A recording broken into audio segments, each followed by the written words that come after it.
Hello everyone. Mohit study IQ centre में आपका स्वागत है। आज हम मैथ पेडागोजी से संबंधित इंपॉर्टेंट क्वेश्चंस देखेंगे जो सीटेट के एग्जाम्स के लिए आपके लिए महत्वपूर्ण होंगे। ये एक मैथ का जो है पेडागोजी का कंप्लीट वीडियो होगा जहां से आपको क्वेश्चंस देखने को मिलेंगे। कंप्लीट सिलेबस आधारित होगा। जिस तरीके से जो है क्वेश्चंस मैथ के संदर्भ में पेडागोजी के संदर्भ में जो 15 क्वेश्चंस आपको देखने को मिलते हैं वो इसी जो है टॉपिक से आपको देखने को मिलेंगे। तो वीडियो को आखिर तक देखिएगा, सारे क्वेश्चंस को अच्छे तरीके से सॉल्व करिएगा क्योंकि कहीं ना कहीं ये जो है आपके सीटेट के एग्जाम्स के लिए फायदा कराएगा। ठीक है, वीडियो अच्छा लगे तो प्लीज वीडियो को लाइक कर लीजिएगा। 100 लाइक्स का टारगेट है, लाइक मोटिवेशन के लिए, ताकि हम आपके लिए इसी प्रकार से जो है डेली जो है टॉपिक्स पर और डेली प्रैक्टिस सेट जो है लेकर के आते रहें। शेयर कीजिए अपने दोस्तों के साथ ताकि वो भी इस वीडियो का लाभ ले सके, और चैनल को सब्सक्राइब नहीं किया तो प्लीज चैनल को भी सब्सक्राइब कर लीजिएगा। आप हमें कमेंट भी कर सकते हैं।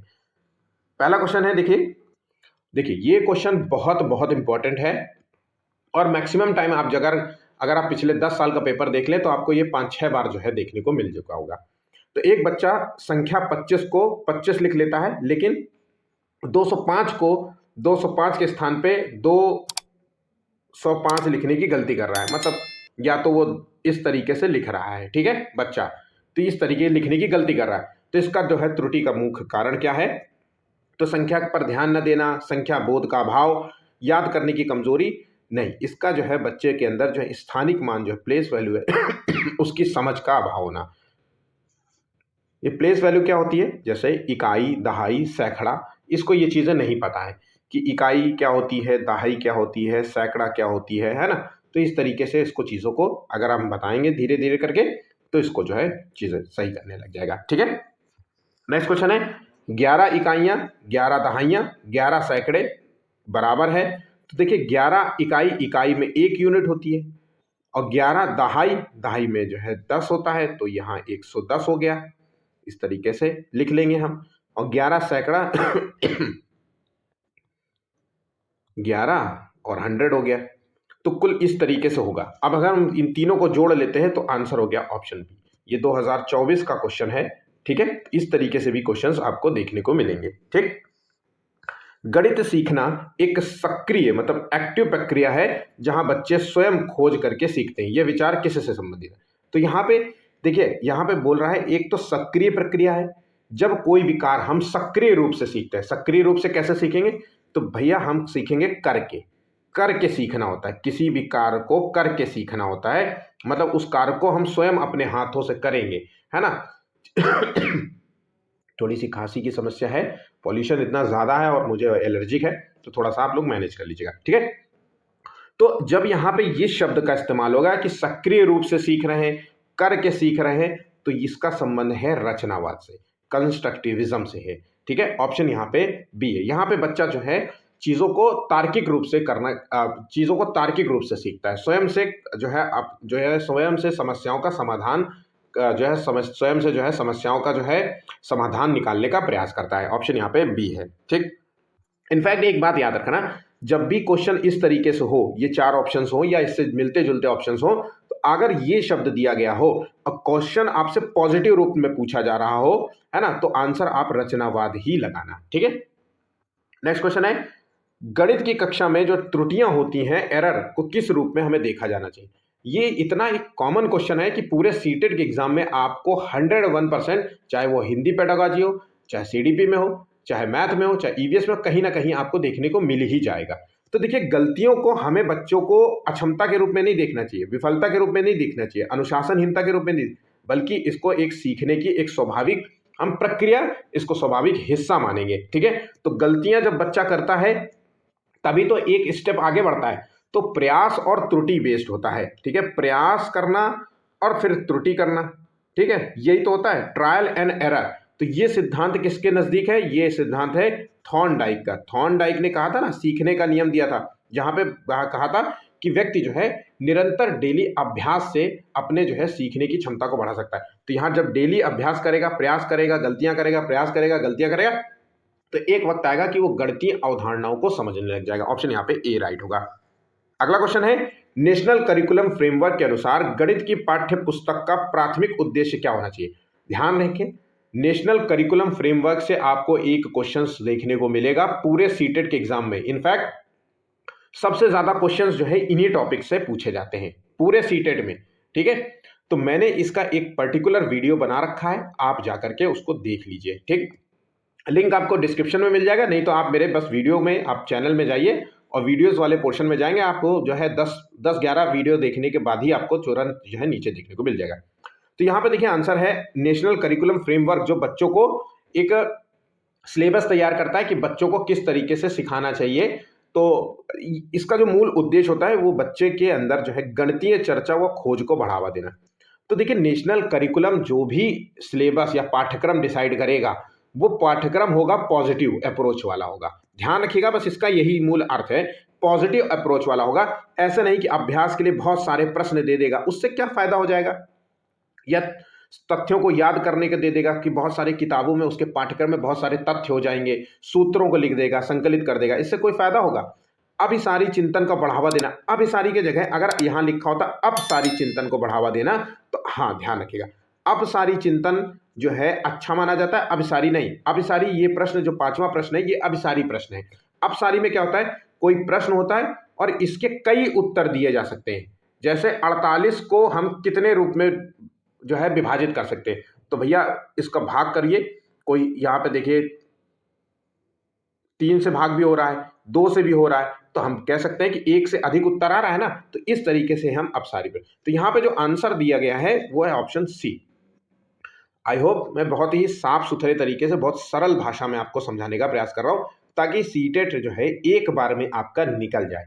आपका सिर्फ केवल आपको सरल भाषा में पढ़ना है, ठीक है, और उन भाषाओं को समझिए, इन सारे ऑप्शंस को भी देखा करिए कि इन सारे ऑप्शंस में क्या दिए गए हैं। इससे क्या होता है, आपकी जो सोचने और समझने की क्षमता बढ़ती है। बेशक आपको आंसर तुरंत आप एक नजर में लगा दिए होंगे कि आंसर इसका सी है, लेकिन सारे ऑप्शंस को आप पढ़ा करिए, ठीक है। इससे क्या होगा, आपके उत्तर क्वेश्चंस को सॉल्व करने की क्षमता और बढ़ जाएगी।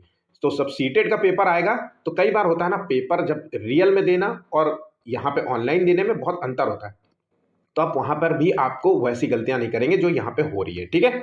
चलिए, यदि कोई बच्चा गणित की समस्या को हल करने के लिए एक अलग तरीका अपनाता है, वो गणित की समस्या कोई उसको क्वेश्चन दिया गया होगा लेकिन वो अपना एक अलग तरीका यूज कर रहा है, तो पारंपरिक तरीके से भिन्न है, जो भी पहले जो जिस तरीके से पढ़ाया जा रहा है उससे वो थोड़ा भिन्न है, लेकिन उत्तर सही आ रहा है, तो टीचर को क्या करना चाहिए, तो भैया टीचर को उसे रोकना नहीं चाहिए बल्कि उसके तरीके की प्रशंसा करनी चाहिए, और ये भी कहना चाहिए कि जाओ बेटा बोर्ड पे बच्चों को समझाओ पढ़ाओ कि तुमने ये कैसे किया, ताकि अब बच्चों को भी ये पता चल सके तुम्हारे तरीके के बारे में।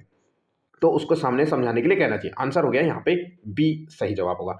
ये इस तरीके से क्या होता है, एक तो बच्चे की प्रशंसा से फायदा ये होता है कि बच्चा उसकी जो है गणित के प्रति रुचि डेवलप होती है, दूसरे बच्चे भी उससे कुछ ना कुछ सीखते हैं, सामाजिक रूप से सीखेंगे, है ना, तो ये बहुत सारी चीजें होती हैं, ठीक है। नेक्स्ट क्वेश्चन है, गणित में जो है संख्या ज्ञान नंबर सेंस का विकास सबसे अच्छा किसके द्वारा होता है। तो देखिए अगर हम बच्चे के अंदर नंबर सेंस डेवलप करना चाहते हैं, जैसे कि 1 number, 2 number, 6 number, 8 number, 15 number, 17 number, 100 number, इस तरीके से बच्चा जो है बहुत जल्दी उस चीज को कैच कर ले, नंबर चीजों को, ठीक है। तो इसके लिए सबसे अच्छा तरीका है रटना नहीं है, बार बार परीक्षा देना नहीं है, कठिन प्रश्नों को जो है हल कराना नहीं है, बल्कि दैनिक जीवन की स्थितियों में संख्याओं का उपयोग से। तो क्या कर सकते हैं, जैसे अगर घर में सब्जी वाला आया, सब्जी लिया मम्मी ने और उसको 15 रुपए देने, तो वो मम्मी उससे कहेंगी कि जाओ बेटा जो है ऊपर टेबल पे रखा हुआ है 15 रुपीज लेकर के आओ, 5-5 के 3 सिक्के लेके आना। तो वो जब जाएगा ना तो देखेगा 5-5 के 3 सिक्के कौन से, इससे हो गया 15 रुपए, है ना। इस तरीके से चीजें करने के लिए देंगी, ठीक है। तो ये जो है दैनिक जीवन में गणित को जो है जोड़ने का प्रयास किया रहा है, जिससे गणित जो है बहुत, जैसे आपका बच्चा अगर मान लीजिए 6 साल 7 साल का है, तो उसको ये वाली एक्टिविटी अपना करके आप उसके अंदर गणितीय जो है गणित के प्रति जो इंटरेस्ट होता है ना वो आप बढ़ा सकते हैं, ठीक है। उसको काउंटिंग करने दीजिए, चीजों को काउंट करवाइए उससे, इस तरीके माफ कीजिएगा, इस तरीके से आप एक्टिविटी उससे के साथ कर सकते हैं, ठीक। वैन हीले के जो है लेबल्स हैं, स्तर हैं के अनुसार ज्यामिति सीखने का पहला स्तर क्या है। देखिए मैंने पहले भी कहा है, वैन हीले का एक क्वेश्चन आपको 101% देखने को मिलेगा ही मिलेगा। जिस तरीके से सीडीपी में पियाजे, वाइगोस्की, कोहलबर्ग, स्किनर, ये सब क्वेश्चंस देखने को मिलते हैं। उसी तरीके से मैथ में भी वैन हिले, है ना, इन ब्लूम टैक्सोनॉमी, इन सब के क्वेश्चंस आपको देखने को मिलेंगे। तो यहाँ पे कुछ स्तर हैं वैन हिले ने बताए थे। वैन हिले का जो सिद्धांत है वो ये बताता है कि ज्योमेट्री बच्चों को कितनी आसानी से समझाई जा सकी, तो इसके लिए उन्होंने कुछ चरण बताए थे। ठीक है, उनमें से जो पहला चरण की बात हो रही है, तो वो पहला जो चरण है, जैसे पियाजे का पहला चरण क्या है, संवेदी प्रेरक अवस्था, उसी तरीके से वैन हिले का पहला चरण है दृश्यीकरण, विजुअलाइजेशन। इसमें क्या होता है, इसमें वैन हिले ने यह बताया कि अगर बच्चे को ज्यामितीय, है ना, ज्योमेट्री जैसी चीजों को समझाना चाहते हैं, तो पहले वाले चरण में पहले बच्चों को सिर्फ केवल चित्र के बारे में बताइए। मतलब ये त्रिभुज है, ये रेक्टेंगल है, ये स्क्वायर है, ये सर्कल है, ये सेमी सर्कल है, ये डायमंड शेप है, बस इतना ही बताइए। वो बस ये चित्रों को पहचान ले, यही उसके लिए काफी है। तो दृश्यीकरण में यही होता है। ठीक है, नेक्स्ट क्वेश्चन है, हालांकि मैंने इससे रिलेटेड पहले ही एक वीडियो अपलोड कर रखा है, आप उसको जाकर के देख लीजिए, है ना, उसका लिंक आपको डिस्क्रिप्शन में मिल जाएगा। गणित में मूल्यांकन का प्राथमिक उद्देश्य क्या होना चाहिए? तो देखिए, हम मूल्यांकन क्यों करते हैं भाई? आपका मूल्यांकन हो रहा है या मेरा मूल्यांकन हो रहा है या बच्चे का मूल्यांकन हो रहा है, ये मूल्यांकन क्यों करते हैं? गणित को भूल जाइए, हर टॉप सब्जेक्ट में मूल्यांकन क्यों करते हैं? तो मूल्यांकन इसलिए करते हैं ताकि हम केवल अंक देना हो या रैंक तय करना, स्कूलों में जैसा होता है ऐसा तो नहीं है, या पूरा पाठ्यक्रम रिकॉर्ड करना होता है, या टीचर्स जब जो उसके पेरेंट्स है उसको रिपोर्ट कार्ड देना होता है, इसलिए हम मूल्यांकन करते हैं कि भैया आपके बच्चे का ये पास है, ये फेल है, इतने नंबर आए, इससे को यहाँ पे हम मूल्यांकन इसलिए करते हैं, जैसे कहते हैं हम असेसमेंट, ये बच्चों की सीखने की प्रक्रिया में सुधार के लिए सूचना एकत्र करना होता है, जहाँ पे हम सारा कुछ जो है रिकॉर्ड करते हैं और फिर उसमें सुधार करने का प्रयास करते हैं कि जो भी कमियां हैं, मान लीजिए किसी सब्जेक्ट्स में कमी है, सब्जेक्ट्स के किसी टॉपिक में कमी है, तो एक तरीके से हम कह दें तो हम एक बच्चे का पोर्टफोलियो तैयार करेंगे, है ना, उसी के माध्यम से हम बच्चे का मूल्यांकन करेंगे। यहां पे बात समझ गए? नेक्स्ट क्वेश्चन है, बच्चे जो है गणितीय अवधारणाओं को तब बेहतर ढंग से समझते हैं जब वे साथियों के साथ चर्चा और बहस करते हैं। यह किस सिद्धांत को दर्शाता है? तो भाई देखो, यहाँ पे बहुत साफ साफ लिखा हुआ है कि साथियों के साथ चर्चा कर रहा है बच्चा, मतलब यहाँ पे सामाजिक सांस्कृतिक सिद्धांत के नजदीक है। वाइगोस्की ने जैसा कि कहा था कि बच्चे का जो संज्ञानात्मक विकास होता है वो समाज और संस्कृति के परस्पर अंतःक्रिया का परिणाम होता है। बहुविधि सिद्धांत तो जो है इससे संबंधित नहीं है, शास्त्रीय अनुबंधन और संचालन अनुबंधन से कोई लेना देना नहीं। यहाँ पे आंसर हो गया ऑप्शन ए। ठीक है, तो यहाँ पे बच्चा जो है एक दूसरे के संपर्क में आकर के एक दूसरे को अपने आइडियोलॉजी शेयर करेगा, अपनी बातों को शेयर करेगा, अपन उनसे उस टॉपिक पर चर्चा करेगा, है ना। तो ये चीजों से जो है बच्चे जो है और बेहतर तरीके से सीखेंगे। ठीक है, चलिए, गणित में समस्या समाधान क्षमता का विकास करने के लिए सबसे कारगर तरीका क्या है? तो अगर हम मैथ में समस्या समाधान क्षमता को डेवलप करना चाहते हैं तो सबसे अच्छा तरीका ये है बच्चे के अंदर, ठीक है, तो उसको हम अपसारी वाले टाइप के प्रश्न देंगे, अपसारी प्रश्न देना होगा। अब अपसारी प्रश्न को हम जो है खुले ओपन एंडेड वाले प्रश्न भी कहते हैं, जहां पे प्रश्न के कई उत्तर दिए जा सकते हैं।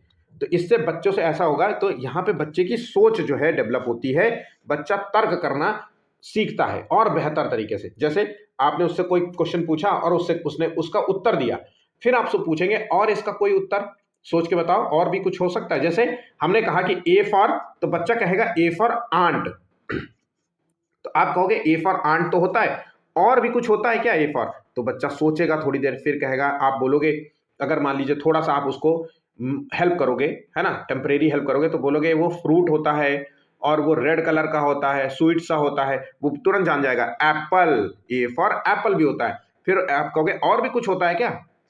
तो फिर वो कहेगा वो ऐसी जो चीज जो हवा में उड़ती है ना, और हवा में क्या उड़ती है जिसमें लोग बैठ करके एक जगह से दूसरी जगह जाते हैं, तो कहेगा एरोप्लेन, इस तरीके से है ना। तो यहाँ पे बच्चे के जो है अब सारी सोच डेवलप होती है, तो विभिन्न प्रकार की और खुले अंत वाली जो है समस्याएं देना होगा। आंसर हो गया ऑप्शन डी। ठीक है, नेक्स्ट क्वेश्चन है, एक बच्चा लगातार यह गलतियां करता है कि 1/2 + 1/3 = 2/5 है, इस गलती को दूर करने का सबसे अच्छा तरीका क्या होगा? तो भैया सबसे अच्छा तरीका यहाँ पे माना जाता है फ्रैक्शन चार्ट। ऑप्शन यहाँ पे सी बिल्कुल सही होगा। ठीक है,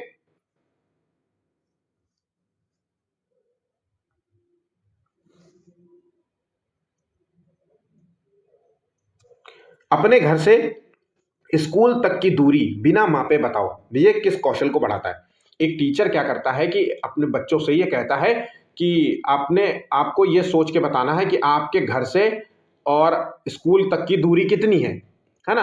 तो वो इस बात पे जो है बच्चा जो है तो किस तरीके का कौशल है, तो ये देखिए अनुमान कौशल को बढ़ाने को, अनुमान लगाने को लिए कह रहा है। और अनुमान लगाते-लगाते वो सटीक अनुमान लगाना सीख जाता है। जैसे हम जब बच्चे को पहली बार बॉल फेंक करके कैच करने के लिए कहते हैं, तो वो अनुमान नहीं लगा पाता कि कितनी दूरी से बॉल आ रही है, कितनी स्पीड से आ रही है, यही तो होता है। और जब हम धीरे-धीरे ये प्रैक्टिस करता है, तो धीरे-धीरे वो स्पीड भी मेज़र कर लेता है। जब आप किसी बॉल को बहुत तेज़ी से भी फेंकते हैं ना बच्चे के सामने, है ना? तो वो उसको भी कैच कर लेता है। और जब स्लो भी फेंकते तो भी कैच कर लेता है, क्योंकि वो समझ जाता है कि इस डिस्टेंस से इतनी स्पीड से बॉल फेंकी गई है, तो वो मेरे समय में कितनी देर में पहुंच जाएगी। आपने अक्सर देखा होगा क्रिकेट खेलते हुए, एक शॉट मारा और खटाक से आपने हाथ बढ़ाया और एकदम से कैच कर लिया, तो वो इसी का जो है मूल। तो यहाँ अनुमान लगाने की जो है क्षमता का जो है विकास करने की कोशिश कर रहा है। अब क्वेश्चन आपको बहुत डिफरेंट डिफरेंट तरीके से ये क्वेश्चन देखने को मिलेगा, लेकिन यहाँ पे ध्यान रखिएगा, अब ऑप्शंस कुछ भी हो, लेकिन अनुमान लगाना जो शब्द है वो आपको मिस नहीं करना है, ठीक है? गणित की कक्षा में प्रश्न पूछने को प्रोत्साहित करना चाहिए। क्यों करना चाहिए भाई? तो भैया देखिए, अगर बच्चा प्रश्न पूछेगा तो इस प्रश्न पूछने से बच्चे के अंदर जिज्ञासा डेवलप होती है कि भैया मैं जानूं तो इसका आंसर क्या है ना? तो ये बच्चे की संज्ञानात्मक क्षमता को बेहतर करता है, तर्क करवाना सिखाता है, एक तो कॉन्फिडेंस डेवलप करता है, और जिज्ञासा तो यहाँ पे है ही है सबसे बड़ा। तो आंसर हो गया ऑप्शन ए, ठीक है। नेक्स्ट क्वेश्चन है, गणित में जो है तर्क शक्ति जिसे कहते हैं हम रीजनिंग एबिलिटी का विकास सबसे अच्छा किसके द्वारा होता है? तो भैया अगर बच्चे के अंदर रीजनिंग एबिलिटीज का जो है डेवलप करना है, तो हमें बच्चों से इस तरीके के प्रश्न पूछना चाहिए जो उसके अंदर इस तरीके के जो है चीजें डेवलप करें। तो यहाँ पे क्यों और कैसे जैसे वाले प्रश्न पूछ करके हम रीजनिंग एबिलिटीज, तर्क, जिसमें जो है तर्क करना हो, है ना, तर्क करना सीखे, तभी जब आप पूछोगे क्यों, ऐसा क्यों होता है, तो भाई क्यों का कोई रीजन दिया होगा ना, मैंने इसका आंसर दिया है तो उसका कुछ जो है नियम होगा, है ना, उसके पीछे की क्यों थ्योरी होगी। तो जब आपने पूछा क्यों और ये कैसे हुआ, इसका आंसर आपने बेटा कैसे दिया, तब वो बताता है कि ऐसे दिया।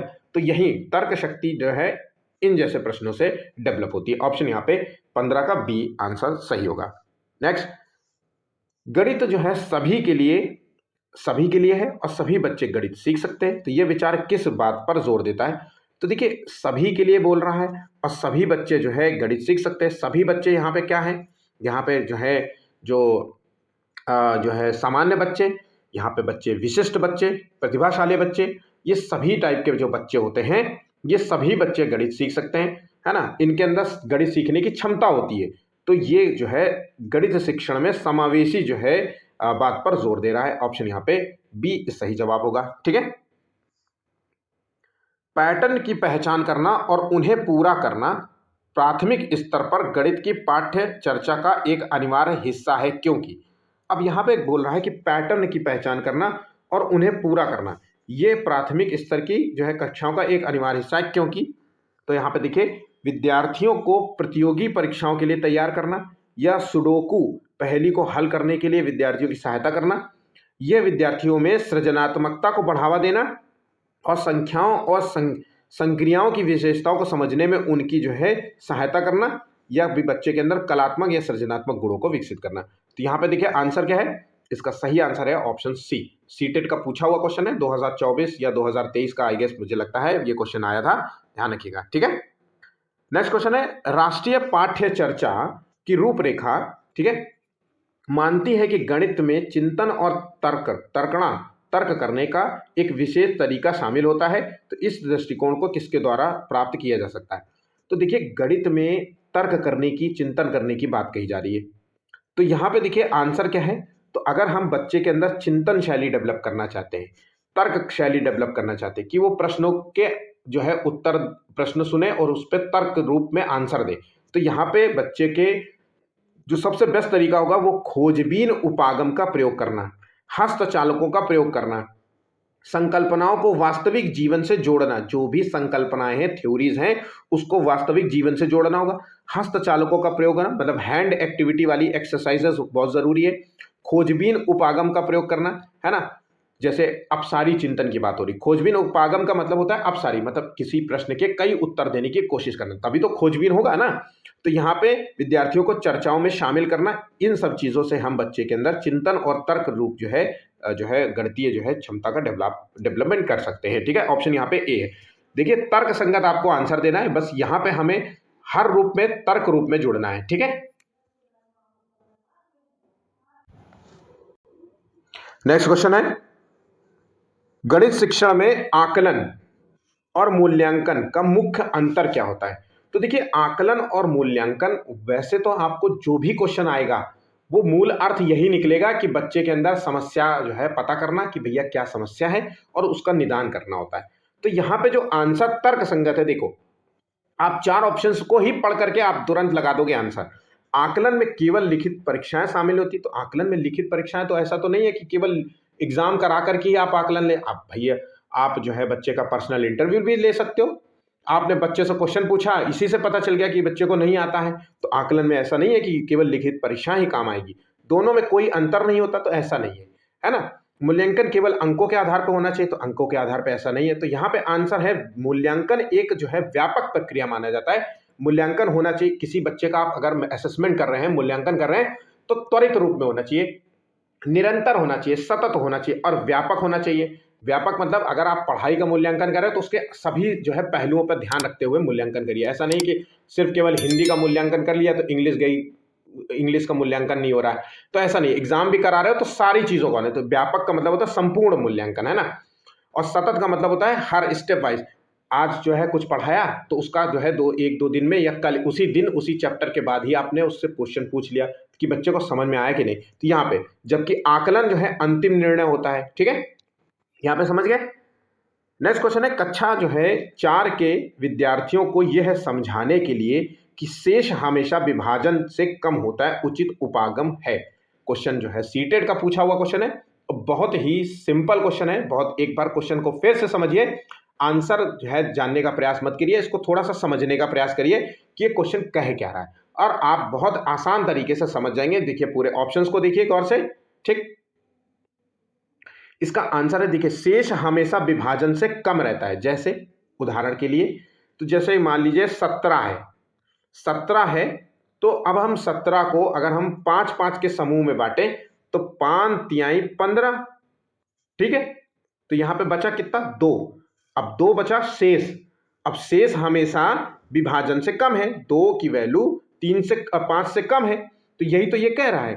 तो आंसर यहां पे अगर हम देखें तो श्याम पट्ट पर विभाजन करने वाले बहुत सारे प्रश्न सवाल करके दिखाना और हर बार शेष विभाजन से कम है, प्रत्येक बार विद्यार्थियों को मौखिक रूप से स्पष्ट कराना, विभाजन वाले सवालों को मिश्रित भिन्न के रूप में, यहाँ पे वस्तुओं को विभाजन के गुणजों की में समूहीकृत करना। जैसे 17 को जो है 5, तो 5-5 के समूहों में बांटना, 5 गुणे 3, 5 तिया 15, ये हो गया। तो यहाँ पे गुणजों के समूह में बांटना और प्रदर्शित करना कि वस्तुओं की जो संख्या है जो समूह में नहीं है, 5 तिया 15, और जो समूह में नहीं है मतलब 2 संख्या नहीं है, वो विभाजन से कम है, क्योंकि इसीलिए वो संख्या से कम है। तो आंसर हो गया ऑप्शन यहाँ पे डी। ठीक है, आंसर हो गया यहाँ पे डी। तो यहाँ पे जो टीचर करने का प्रयास कर रहा है इस तरीके के प्रश्नों से, इस तरीके की एक्टिविटी से, या जो भी समझ लीजिए, तो वो ये होता है कि बच्चे के अंदर कॉन्क्रीट जो है, मूर्त जो है क्षमता का डेवलप कर रहा है। अमूर्त जो है वहां पे बच्चा नियम नहीं जानता है, अभी अनुभव के माध्यम से सिखाने का प्रयास किया जा रहा है। ठीक है,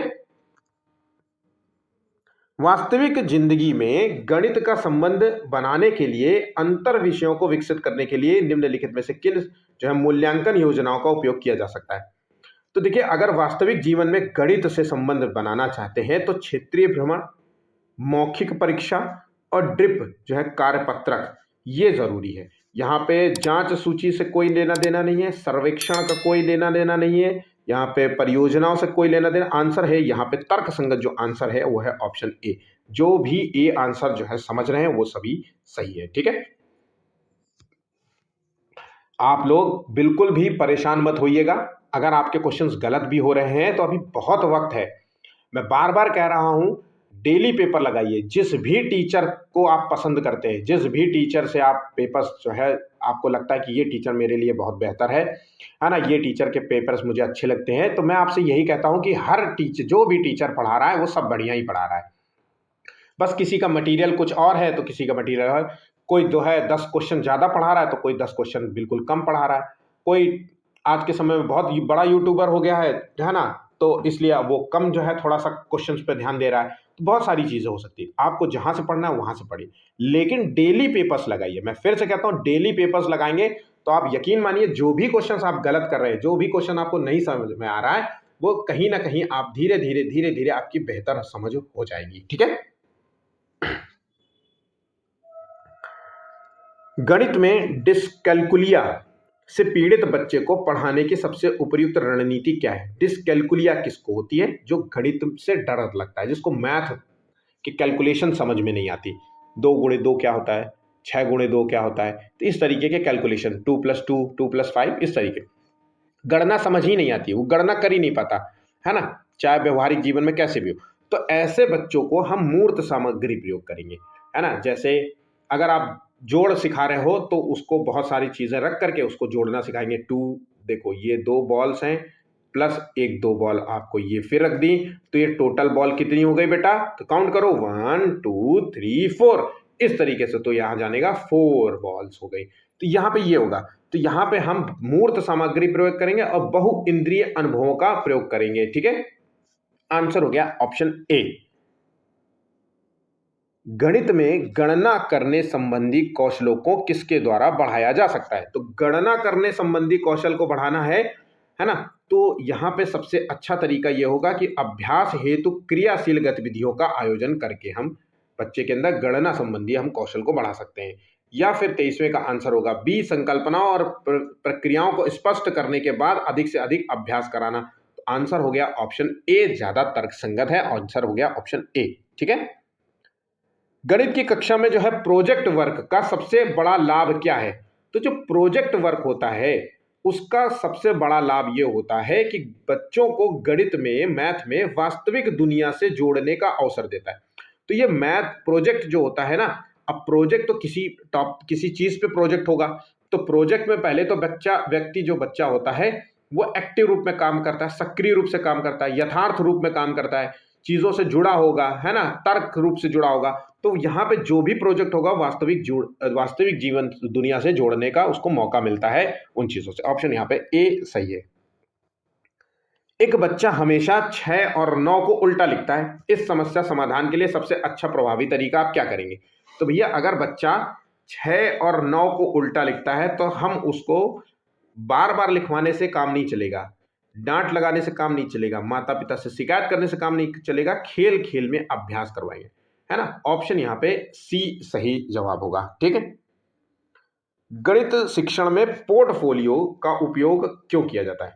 अब ये शब्द आप नोट कर लो, क्योंकि ये क्वेश्चन आपको सीटेट में कहीं ना कहीं आपको देखने को मिलेगा ही मिलेगा, और आंसर सबका एक ही है, चाहे वो मैथ के संदर्भ में हो, चाहे ईवीएस के संदर्भ में हो, चाहे हिंदी के संदर्भ में हो, चाहे चाइल्ड डेवलपमेंट पेडागोजी के संदर्भ में, किसी भी संदर्भ में हो। तो यहां पे पोर्टफोलियो शब्द का मूल अर्थ होता है कि यहाँ पे बच्चे का जो है एक दस्तावेजीकरण तैयार करना होता है, जहां पे बच्चे का सही गलत, सब्जेक्ट्स में कमी, है ना, कोई शारीरिक कमी, है ना, किसी तरीके के बिहेवियर में कमी, इस सभी चीजों का एक रिपोर्ट कार्ड तैयार किया जाता है। बच्चे का एक रिपोर्ट कार्ड होता है ना, और इसी रिपोर्ट कार्ड को आधार बना करके हम इसका निदान करने का प्रयास करते हैं।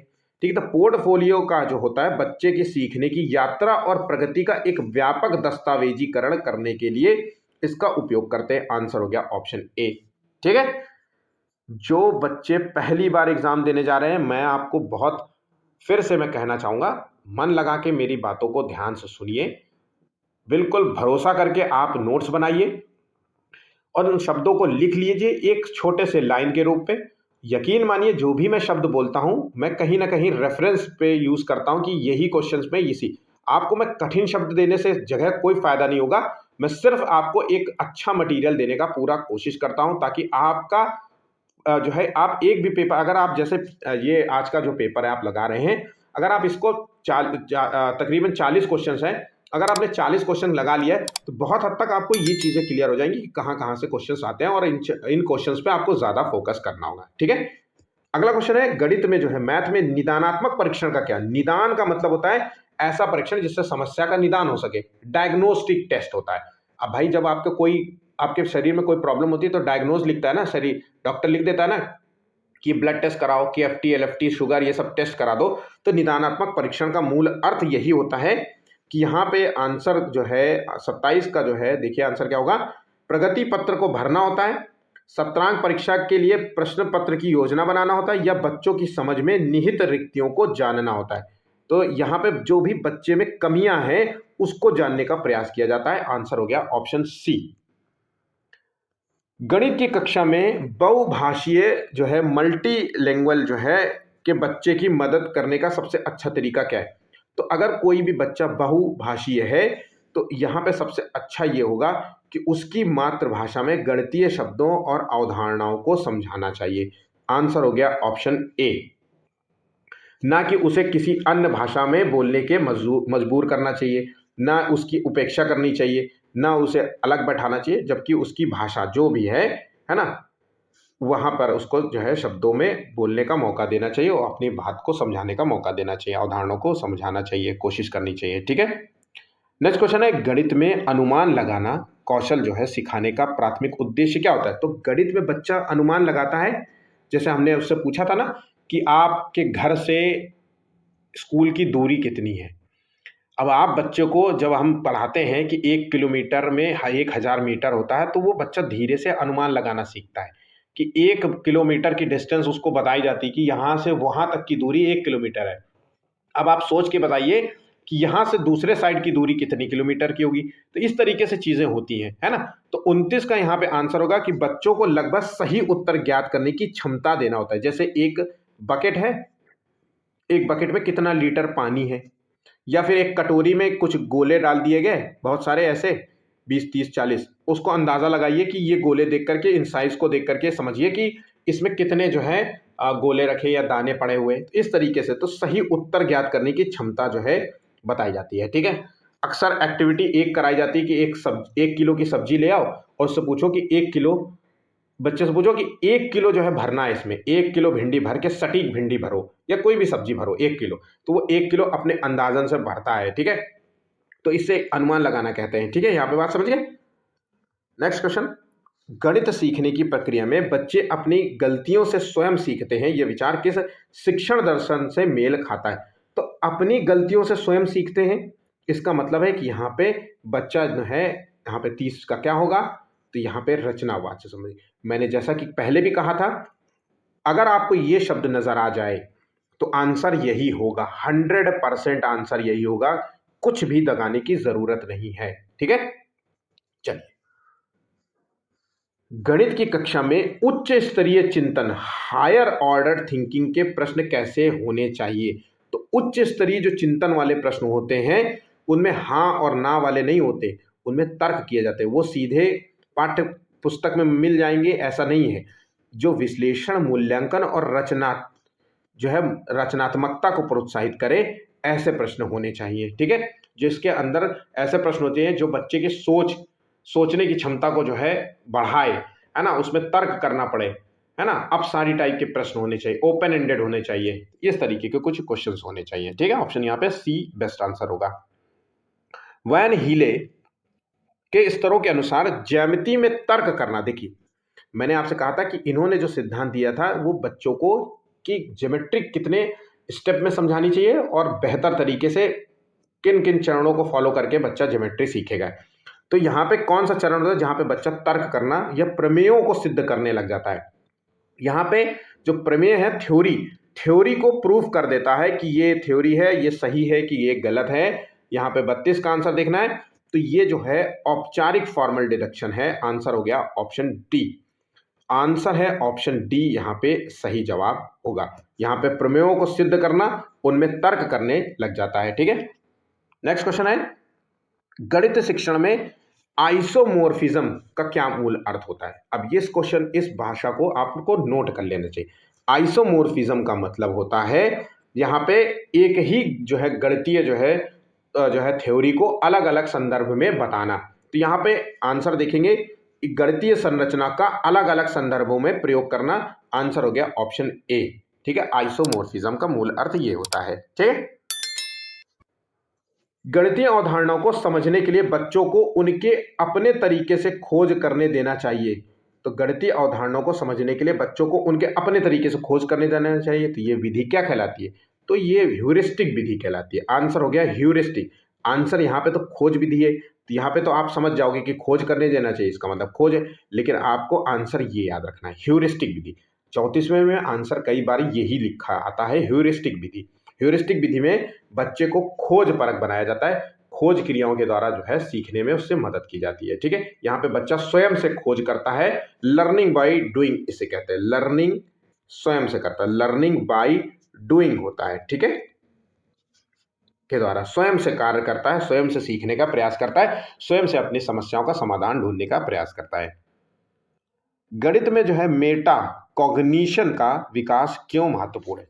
तो मेटा कॉग्निशन का मतलब होता है, 35 का आंसर देखिए, ये बच्चे तेजी से गणना कर पाते हैं, या अधिक प्रश्न हल कर पाते हैं, या बच्चे शिक्षकों की बात बिना सवाल किए मानते हैं, ये बच्चे की अपनी सोच प्रक्रिया के बारे में सोचना सिखाते हैं। ठीक है, मेटा कॉग्निशन, ठीक है, ये स्वयं के बारे में सोचना सिखाते हैं, स्वयं का मूल्यांकन करना सिखाते हैं। ध्यान रखिएगा, स्वयं का बारे में सोचना का मतलब स्वयं का मूल्यांकन। भैया मैंने ये जो पढ़ाई करी है, ये मैं क्या क्या मैंने इसमें गलतियां करी। अक्सर होता है ना, आप पेपर दिए और पेपर में आपके कोई क्वेश्चन आपके गलत हो जाते हैं, तो आप स्वयं का मूल्यांकन करते हैं कि भाई देखो ये क्वेश्चन था और ये टॉपिक पे पढ़ाया भी गया था, फिर भी मैंने इस पर ध्यान नहीं दिया, या मेरे गलती हो गई, मैंने इस पर ध्यान नहीं दिया क्वेश्चन को और मैं गलत कराया। तो यहाँ पे सोच जो प्रक्रिया, ऐसी सोच डेवलप करना जहाँ पे स्वयं का मूल्यांकन किया जा रहा है। बहुत लोग पेपर जो है दे करके आते हैं और पेपर देखते तक नहीं है कि मैंने क्या सही किया क्या गलत किया, तो ये बहुत गलत चीज होती है। अपना मूल्यांकन बहुत जरूरी होता है। ठीक है,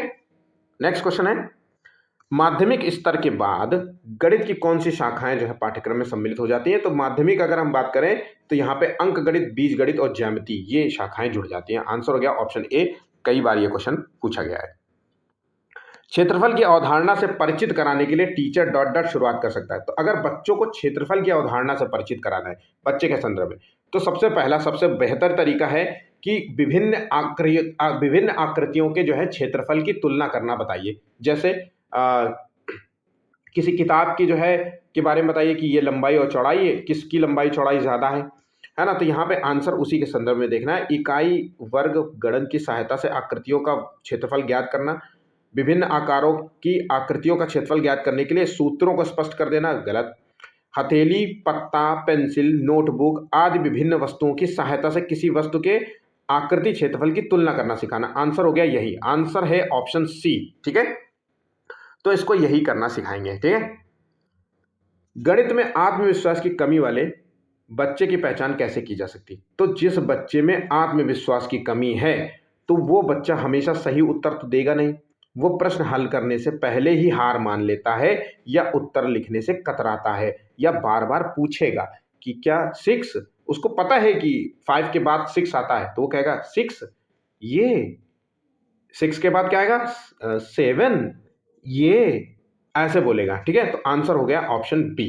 ठीक है, नेक्स्ट क्वेश्चन है, गणित की शिक्षा का उद्देश्य बच्चों को एक कुशल मशीन की तरह बनाना नहीं है, यह कथन किस ओर संकेत करता है? तो यहाँ पे कुशल मशीन की तरह बनाना नहीं है, तो मशीन जो है, हमें जो है मशीन का काम होता है, एक उसके अंदर एक एल्गोरिदम होती है और उसी पे काम करती रहती है, उसके ना आगे जाती है ना पीछे जाती है, जरा सा नट गिरा नहीं कि वो काम खत्म उसका, है ना, ऐसा होता है। तो यहाँ पे बच्चे के अंदर हमें गणितीय समझ डेवलप करनी है, चिंतन। मशीन का काम होता है रटा रटाया काम करना, रटा रटा जो उसमें फीड है वही काम कर रही है, उसके इतर तो काम नहीं करती। ऐसा तो है नहीं कि वो डिजाइन पहले गुलाब बनाती थी, अब एक दिन उसको मन हुआ कि अब मैं कुछ नया सीखूंगी, तो वो उसके लिए कुछ अलग प्रोग्राम बनाना पड़ेगा। तो यहाँ पे जो बच्चे के अंदर आपको करना है, तो गणितीय समझ डेवलप करनी है, उसको चिंतन सोचने की क्षमता डेवलप करनी है। आंसर हो गया ऑप्शन बी। ठीक है, एक अच्छी पाठ्य पुस्तक की विशेषताएं क्या है? तो एक अच्छी बुक्स क्या होती है? जो कठोर अभ्यास देने के लिए बहुत सारे अभ्यास हो, जिसमें कहते हैं हम जो है प्रैक्टिस सेट्स होते हैं। तो भैया देखो, अगर कोई आपको प्रैक्टिस सेट करा रहा है तो इसका मतलब है वो बहुत अच्छी जो है मटेरियल आपको प्रोवाइड करने की कोशिश कर रहा है, और प्रैक्टिस सेट से ही आपके जो है आप अपना मूल्यांकन भी कर सकते हैं। स्थितियों के माध्यम से सभी संकल्पनाओं का परिचय दिया जा सकता है। तो तो अच्छी पुस्तक से यही होता है कि जो भी बुक्स में संकल्पनाएं हैं, जो भी थ्योरीज हैं, उसके बारे में परिचय कराया जा सकता है। केवल हल किए गए अभ्यास, केवल शब्द आ जाए तो काट दो, यहाँ पे मोटा व भारी होना आवश्यक है नहीं। तो आ और बा, ये क्या दे दिया, ए और बी, यहाँ पे ए एंड बी जो है आंसर सही है। ठीक है, बाकी जो है ऑप्शंस यहाँ पे गलत है। तो इस तरीके से आज का जो है हमारा कंप्लीट वीडियो यहाँ पे ओवर हो जाता है। वीडियो अच्छा लगे तो प्लीज़ वीडियो को लाइक ज़रूर करिएगा। आज का जो टारगेट था वो है 100 लाइक्स का था। मेरा नाम मोहित चक्रवैश है। आज का जो है वीडियो यहाँ पे समाप्त होता है। सब्सक्राइब कर लीजिएगा। धन्यवाद।